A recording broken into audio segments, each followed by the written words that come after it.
And for me, just sitting down and doing something because I wanted to do it for me and having no deliverable to the rest of the world, it was like for the first time I gave myself permission to create and have joy just for the sake of it. Welcome to The Change Effect, the podcast that helps you turn life transitions into powerful new beginnings. One story, one shift, one breakthrough at a time. I'm your host, Noelle Van, an author, leadership coach, and change strategist who spent years in corporate America helping innovators and leaders break through barriers to create success on their own terms. I now work with women to step into change to create a life they love. Whether you're putting yourself at the center of your own story, redefining success, or making a power pivot in your life, career, or business, you're in the right place. Each week, we dive into conversations with trailblazers, change makers, and everyday women experiencing the ripple effects that come from overcoming the fear and doing it anyway, providing actionable steps, practical strategies, and a whole lot of fun along the way. So if you're ready to step up and become unstoppable, buckle up and let's get started. In some of the darkest times, we can find solace in the most unexpected places.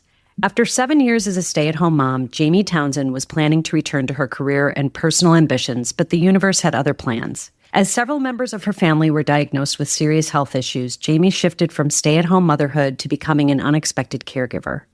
Managing lengthy hospitalizations and long-term hospice care, she was considered the center of support for everyone who counted on her. But inside, she was losing herself as she struggled with the stress and anxiety of keeping it all together. Between 2014 and 2020, her family lost 8 loved ones, including her father-in-law, biological father, stepfather, and stepsister who died at age 50 from ALS. Then the pandemic hit. After so many years spent caring for others and the onslaught of grief, fear, and stress, her body was in a constant state of anxiety. So in an effort to find a joyful activity during lockdown, she decided to take a watercolor class. To say she took to it is an understatement, and in the days, weeks, and months to follow, she found herself immersed in a whole new world. The creative process of painting slowed her breath and eased her stress like no other activity could. By the end of that year, she was painting every day.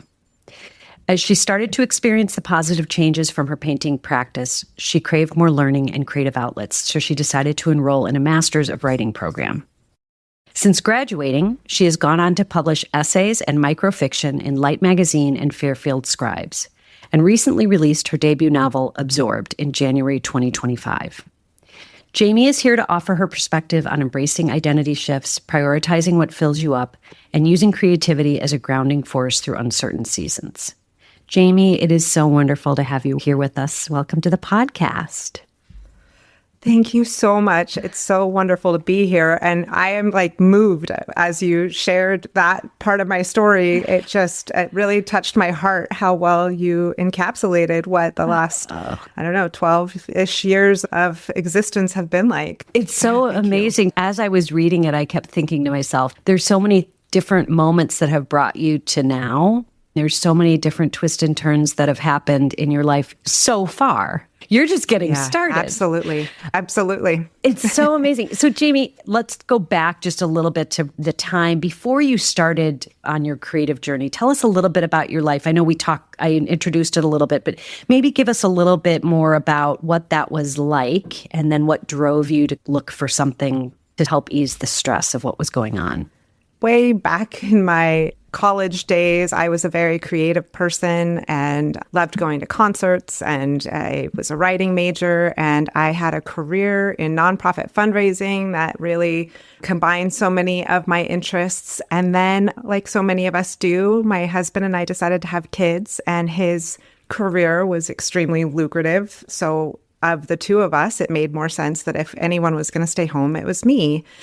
And I was really honored to have that opportunity. And I was really a fully invested mom, loved being home with my kids, but always with the intention that I would go back to doing the work that I loved in some capacity.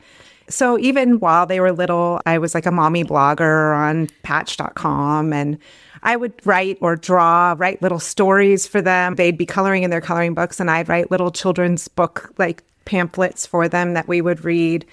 And I got involved in a lot of different work over those years with MOPS and with the PTA. And I knew that I had a great capacity to give, back to this world and use my creativity, but none of it was really filling me up in terms of my particular interests.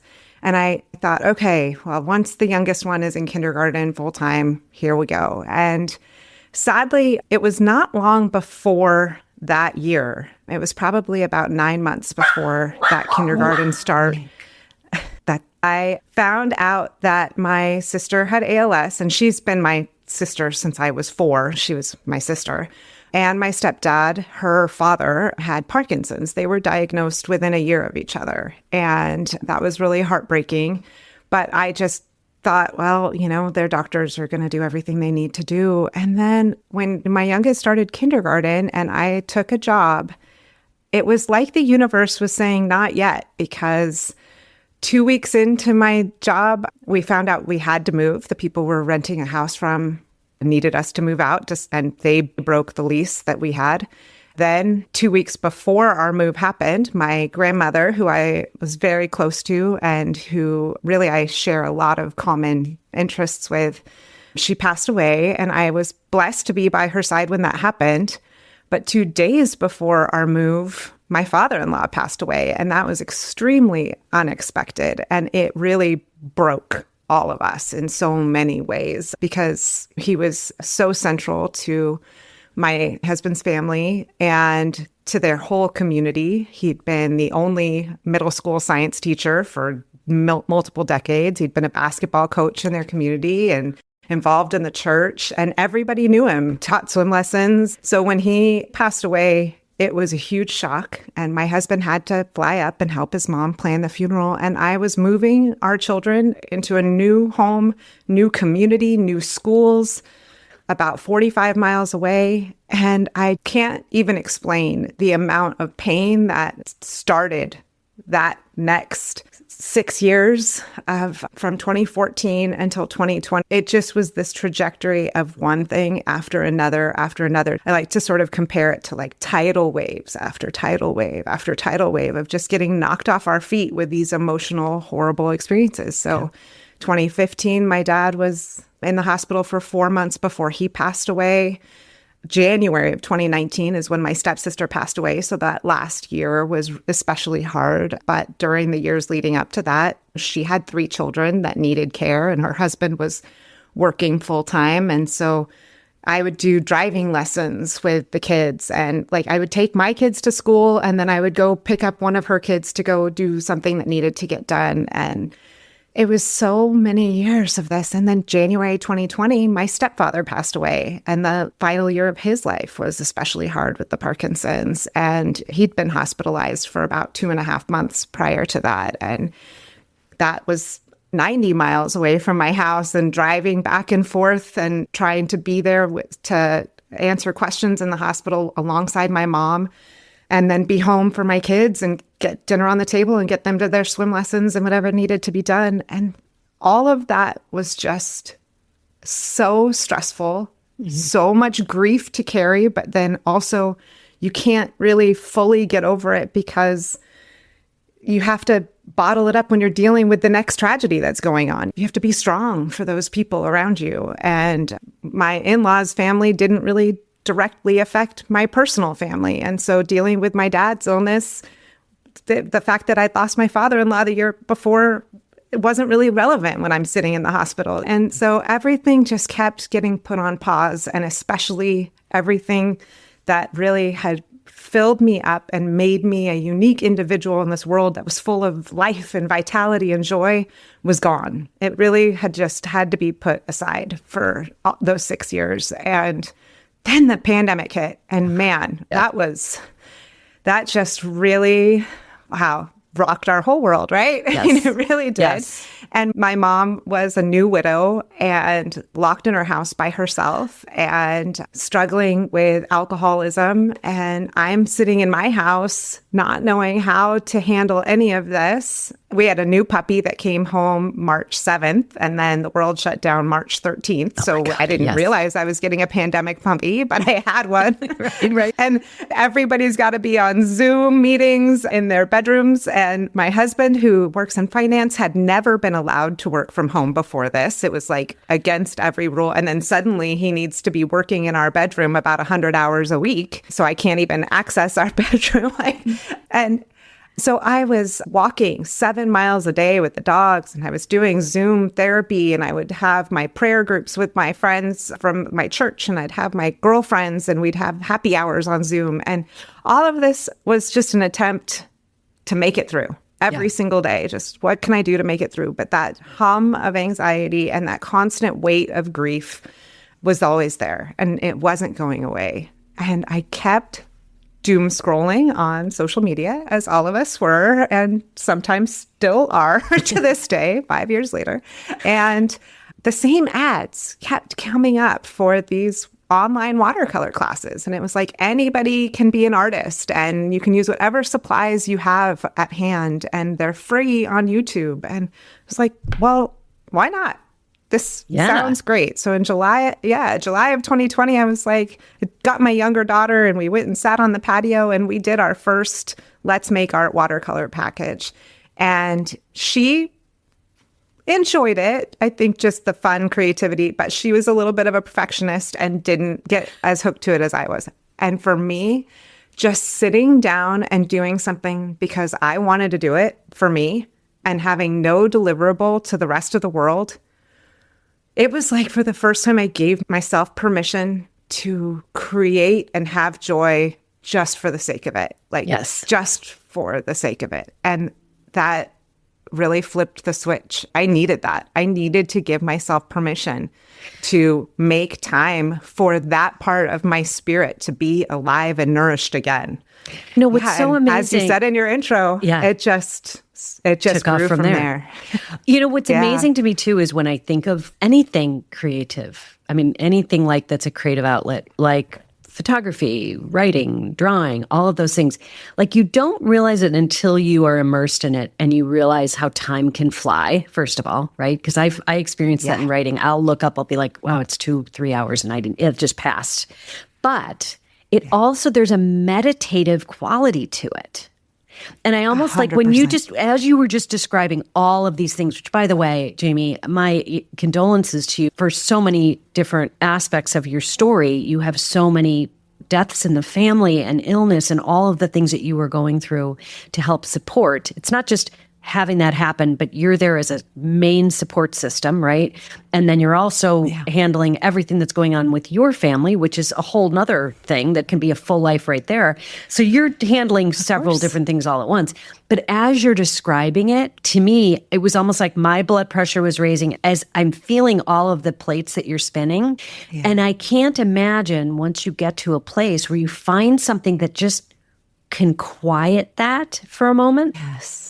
Like seeking, when you were saying it was like that hum of anxiety. And then once you can just open yourself up into, even if it's a 15-minute space of time, I can imagine that is like, and then could get almost, to me, it would be something that we could get to be like, I need this every day, or I crave it more and more and more. I don't know what your experience That's exactly right. Yeah. Yes. That first lesson, I think, was supposed to be a 30-minute lesson. I think between me and at the time she was about 10, my younger daughter, I think we probably spent 45 minutes pausing the video and working on it. But to walk away from it and feel just like this weight lifted, that I had spent 45 minutes focused on something beautiful. The picture was beautiful that we were trying to replicate on our own pages. But you can't sit there and paint watercolor or even write or take a photograph and be breathing hard and jittery. It won't work. You actually have to slow everything down. And it is very meditative. And watercolor in particular, watching the water move on the page and the color blend with the water and seep into the page is a very meditative, peaceful experience. And so I craved it. I was like, I want to do that again. A couple days later, I think I did another one. I think I started doing one a week. And then I was like, I don't have to do just one a week. There's hundreds of these videos online. I can do them a few times a week. And then by July of 2020 to the end of 2020, I went from maybe once a week to every single day for multiple hours a day, because the way that I felt afterwards and the joy that I felt producing these colorful, beautiful pictures, then putting up all over our walls in our hallway just to be cheerful and bright and give something to look at and to feel pride about. Like, I made this thing, right? Because I hadn't created in so long. I was creating my own compositions by January, and I was doing much larger scale, and I was so just overjoyed to be doing things that I wanted to do for me. And it didn't stop the pandemic. It didn't change the fact that laundry had to get done and groceries had to be purchased when the stores were empty of groceries, and dinners had to be made and kids' schoolwork had to get done. And none of that stopped. I really want your listeners to understand that life still is incredibly hard. I got news about my stepmother having breast cancer 2 weeks ago. My brother-in-law had a huge accident last week. I dropped my kid off for college. Like, life is still hard. It's going to be hard for all of us. We're going to have those unexpected things come up that we have to respond to. And what I found was that by making time, prioritizing my creativity, I had new energy and strength and just peace within me, calmness to enter into these stressful situations with. And it made me more capable of responding in a positive way to them and still taking care of myself. Yes. I was no longer letting myself just disappear into the grief and stress. So really, truly, it can be as little as 15 minutes a day. There's not every day do I have time to paint for multiple hours. That, COVID was unique in that way. That we had a little more time for that kind of stuff. Right. But I do have time every single day to journal for 15 minutes, to do my daily sketches in my watercolor. Like, I have this little watercolor sketch journal that I do little tiny lessons every day. I do 3 pages of journal writing every day. And if nothing else, I have made that time for me to really tap back in and feed my spirit in the way that it needs to be nourished. It's like you found your rituals, right? You found your rituals that you can go to every day, and it's something that does not change. It can change depending on your mood, your interest, whatever, but it's something that's steady, that is consistent in terms of the practice itself. Now, can I ask you this? Were you artistic growing up in terms of drawing or anything like that?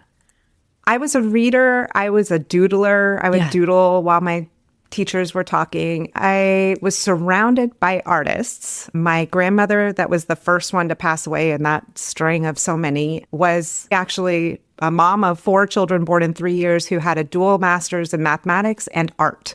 Fine art. And so she was brilliant and artistic. My grandfather was an engineer, and she managed all of his income in investments to grow his income because of her math degree. But she also painted beautiful, huge paintings, and I have several around my house. Cool. Yeah, so she was an artist. My mom's twin sister, that was their mother. My mom's twin sister, also an artist. And then my other stepsister, who did not pass away, was also an artist in her early 20s. My aunt's boyfriend was a very well-renowned artist. I had them all around me, and I didn't give myself permission to think of myself as an artist because I was a doodler, and I was a writer, and I was a reader, and I was creative, or like a DIY person. My dad was a contractor, so I had my tools and I would build things, but like I never, until this watercolor practice became a daily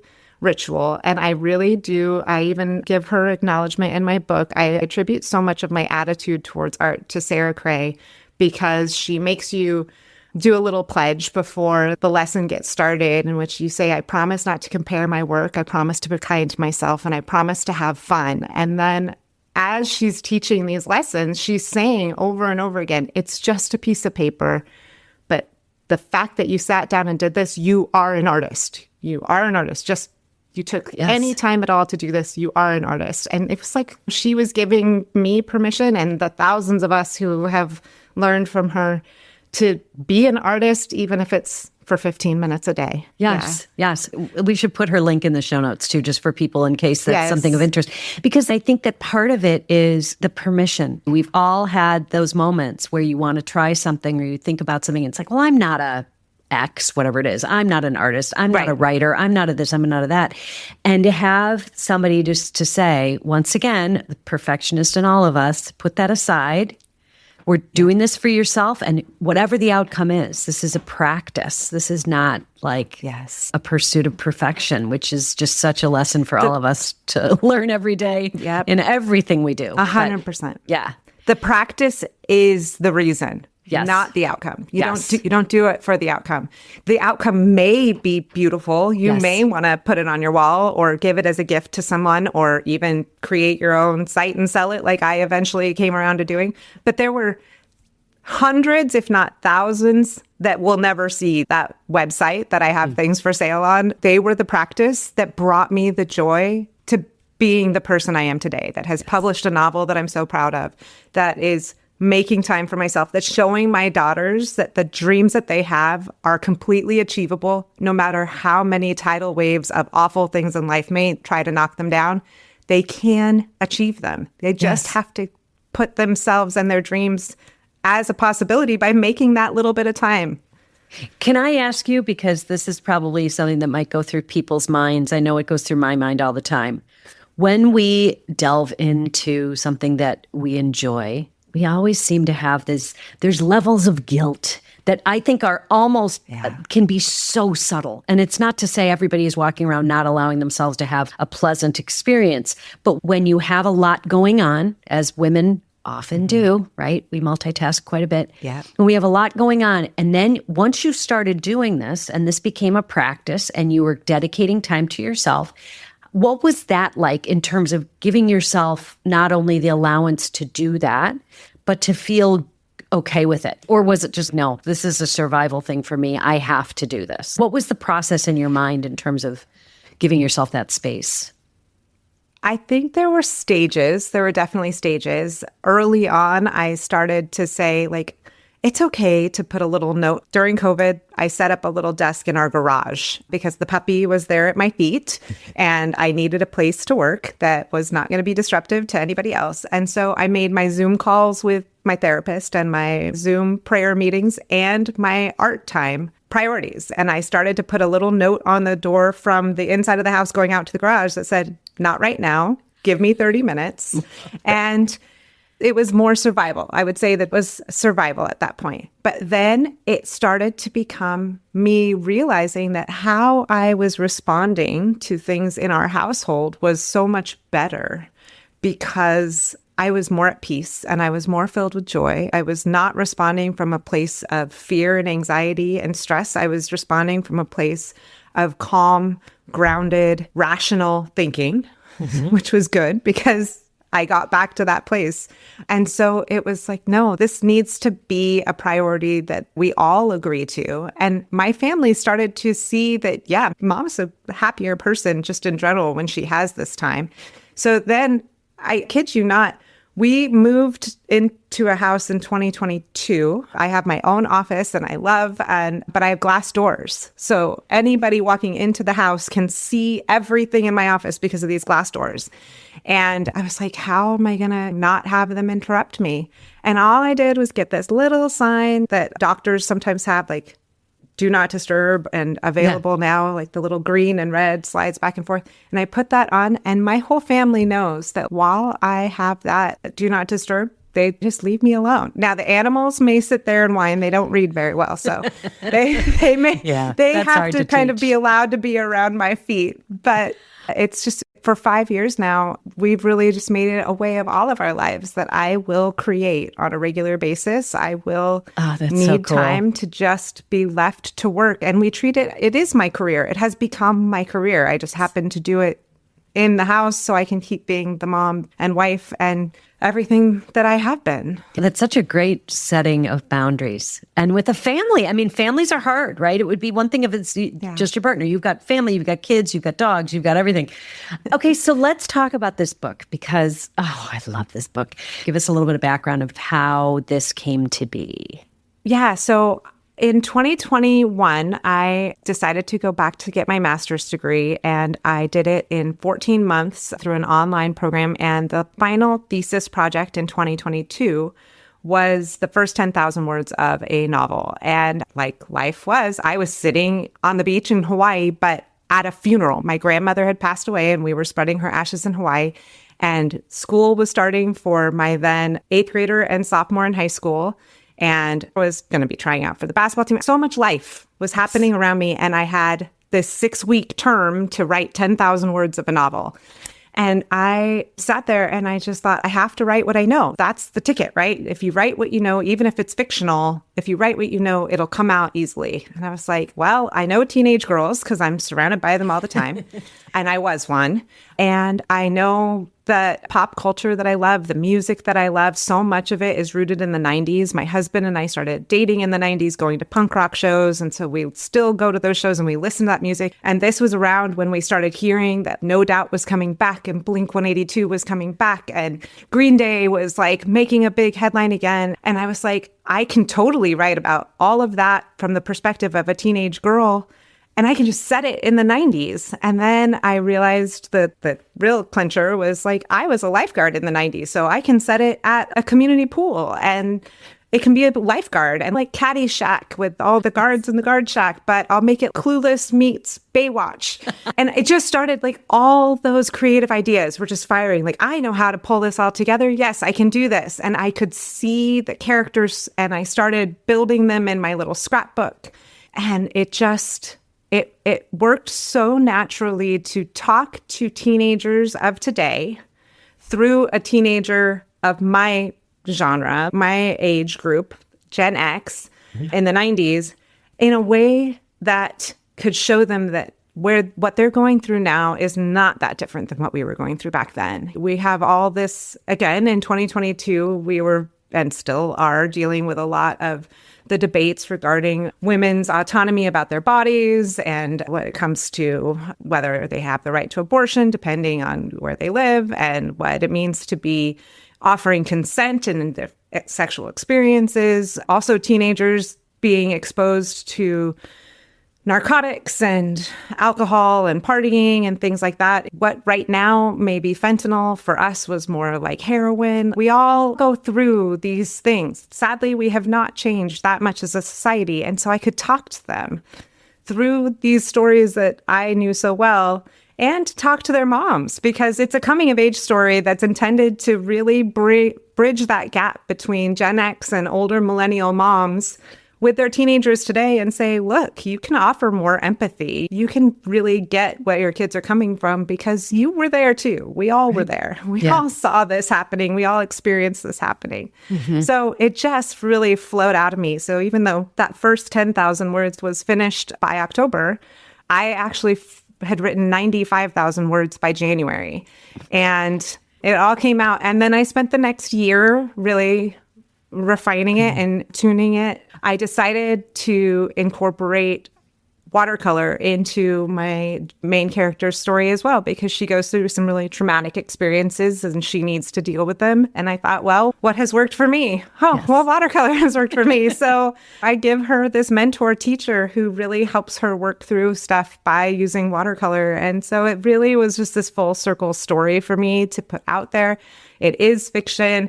There, obviously, if I was a lifeguard and a teenager in the 90s, there's some elements of truth to it. And people who grew up in my hometown definitely recognize certain descriptions of where we grew up. But it was just a really fun way to tell what I think is really important story of growth and transformation to women of all ages. That is so amazing. And when you talk about the main character, and this is more of a tactical question, so I hope this is okay. But when you think about writing a novel, if there's anyone out there that's interested in starting that, I know just from I know nonfiction. That's the only thing I know when I write. And I've always been amazed and really see a novel somewhere in my future, I hope, someday. But I know that there's a different process involved in just arc of story and character building and all that. Did you have any background in that? Was it something that sort of came to you fairly naturally? You mentioned this book that you had, which I think is so wonderful to hear about because it's almost like a vision board for the book. So I have it here, and most people are going to be listening. But in my writing classes, one of the things that we would do, and this was in undergrad and graduate school, and anybody interested in writing like yourself can find a lot of the same resources and tools online to give you tips on how to really build characters.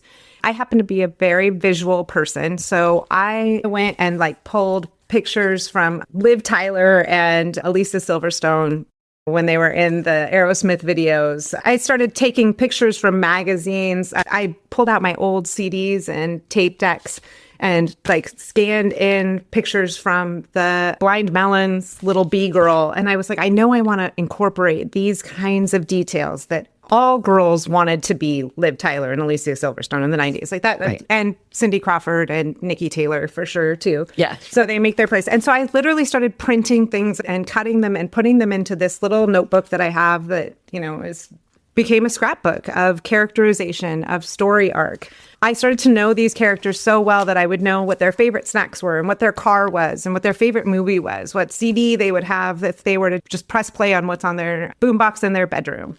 And when you know them that well, when you know your characters that well, and you know the arc of the story you're trying to tell, where at least your main character, where she's going to start and end, and your, next 2 or 3 characters where they're going to start and end, because everybody has to have an arc. Everybody has to grow and change in some way.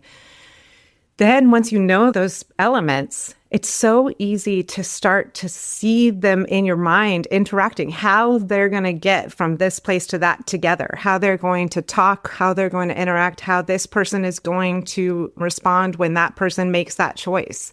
And it starts to come together. And yeah, there's going to be a lot of messy pages that you're going to have to go to. But if you just let it flow out of you, and I would literally have a playlist on Spotify of all the music that just really inspired me and that I refer to in the book. I would have the snacks nearby, and I would be on my treadmill for 2 or 3 hours, and I would just get it all out.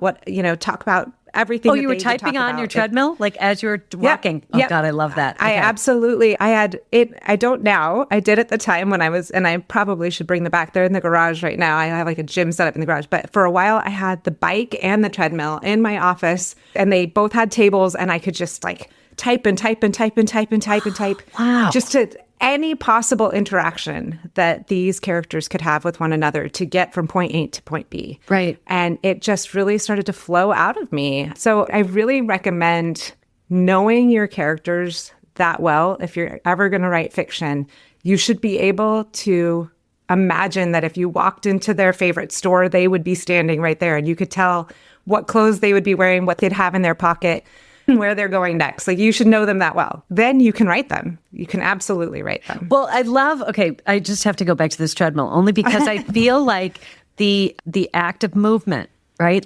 It's when we're walking, I always have ideas when I'm walking. Things come in. So I'm wondering if there is something about that, the act of movement, and how that can spark creativity too.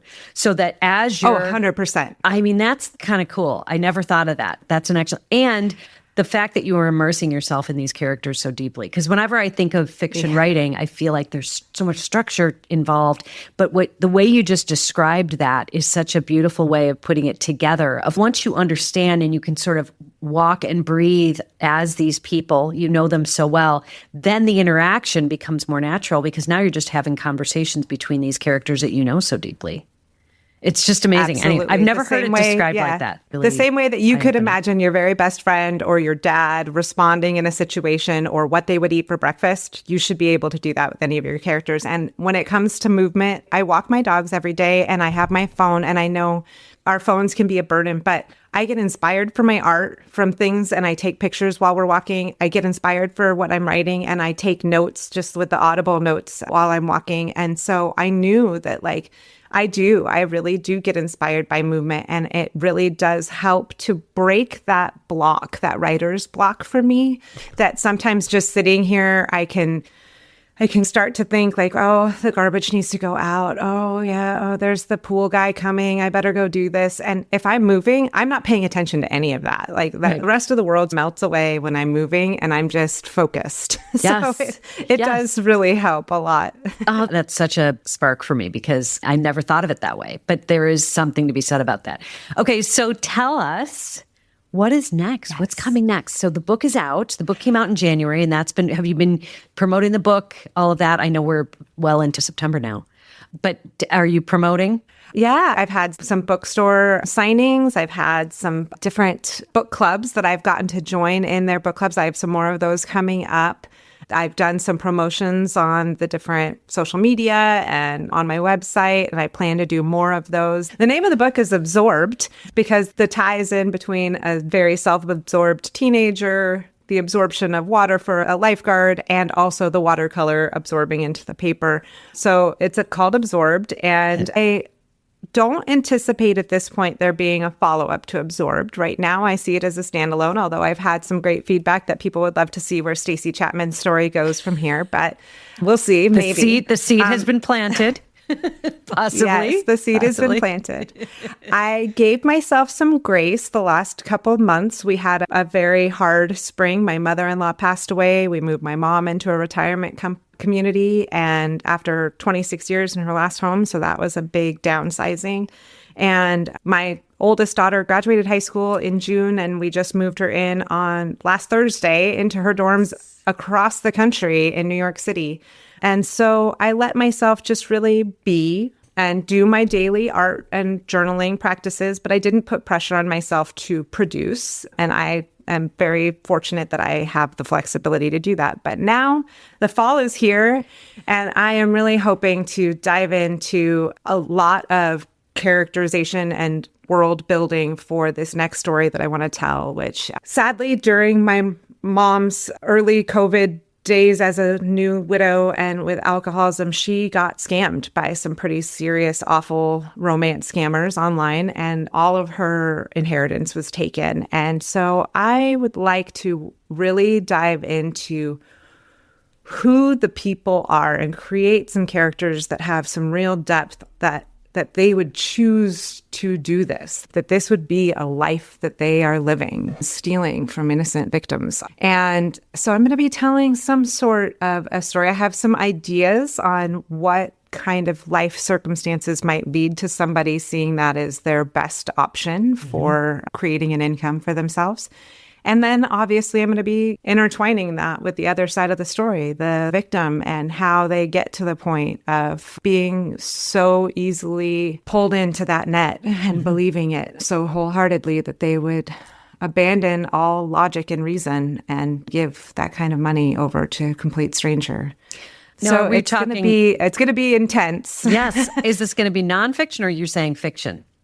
Like it's going to be fiction. Okay, it's definitely going to be fiction. Yep. But because I know here and there little bits about the people, very little bits about the people who stole from my mother, but I'm not telling that story. I'm more just curious. I want to create a world that brings more understanding to both sides of this really complicated, awful reality that so many of us are dealing with now, especially those my age with older parents who are living alone are finding that our parents are susceptible to this kind of stuff.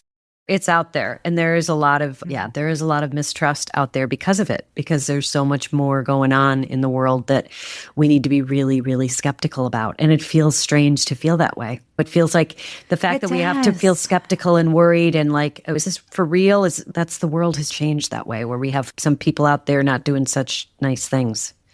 And there's more and more of it. Yeah. So, oh my gosh. There is. It's really interesting to be in this place where, teaching my young teenage girls, 16 and 18, how to be safe in the world and not be taken advantage of by the wrong kind of people, and teaching my mother how to keep herself safe online in a world that she's really very, very minimally comfortable in. And I feel like it's hard. It's hard to take care of both ends of that. And yet these are autonomous individuals who make their own choices. And at some point, you're just trying to guide them. So true. But there's consequences. But Jaime, I am amazed at how colorful your world is. I really am. I feel like you surround yourself with such beauty, and you just have such an amazing character. I mean, you are an amazing character in and of itself. Maybe you should write a novel. Okay, maybe you could do a memoir. That would be, I'm kidding. But I mean, honestly, you have a really... I'm not opposed to the memoir someday. Yes, there's so much depth to it. But I also think just the way that you navigate life is inspiring. I wish I did more of it. I mean, you make me really inspired to be more creative and to create those outlets for myself. And I think other people are equally inspired of how do I channel some things, and also in the process learn more about myself, because it feels like you've been on this journey of self-discovery through this process too. So it's not only just being able to rebalance in the way that you need to, but also you're finding all of these wonderful angles and more depth to yourself in the process, which is great.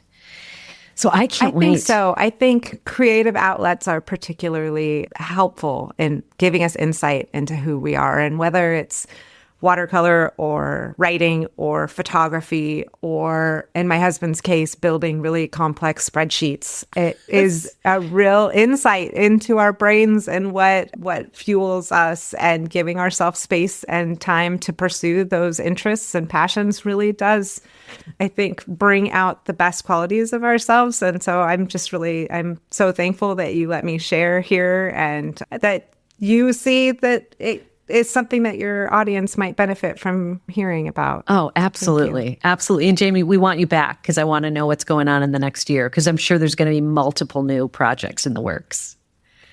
I would love to come back. That would be an honor for sure. All right. Well, thank you again. And that's it for now. Until next time. Thanks for listening to the Journeys Through Change podcast. You can find us on Spotify, Apple Podcasts, or really wherever you get your favorite podcasts. Be sure to follow us and leave a review if you enjoyed this episode, so more women like you can find us and join in on the fun.